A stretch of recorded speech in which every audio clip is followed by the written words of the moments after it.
Hey everybody, Steve here. Got an incredible drum that you're looking at right now. There's a sound file up on the website and pictures as well. This is an original Billy Gladstone snare drum. These things are unbelievable, and this one is literally the finest one that I have ever seen in my life. I have brokered the sale of 7 of these drums and now have the privilege of brokering the sale of this one as well. And I can tell you this is the finest example that I have ever seen.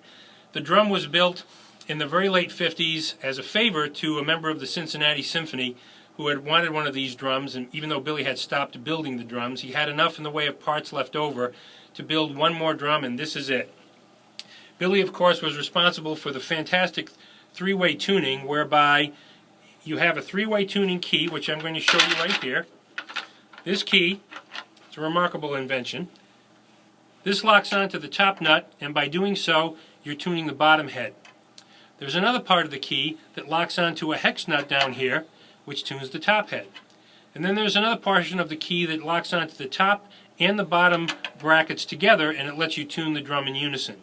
This was invented by Billy when he worked at Radio City Music Hall, and he wanted to be able to tune a drum and adjust with the calf heads back in that era without having to take the drum off the stand. And Radio City Music Hall was down 2 sub-basements. By the time they got to the surface level for the orchestra, the drum had been out of tune with calf heads.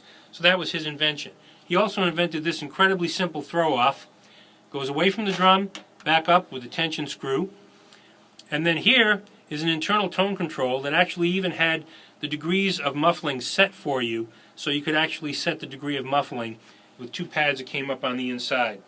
Uniquely designed instrument, and one of the interesting things on a Gladstone drum, as you see here, this is the butt where the nylon wires are through. There's a little knob here. This little knob moves and has some little holes behind it that actually open up to serve as vents for venting the drum for a little bit more response. These drums play incredibly. This drum was built, as I said, for a now retired member of the Cincinnati Symphony, and that person has owned this drum since it was new. It is unbelievable and absolutely incredible. This is not an instrument that you want to miss. You can see it on the website at maxwelldrums.com and call me for the price. That's Steve, 630-865-6849. Thanks.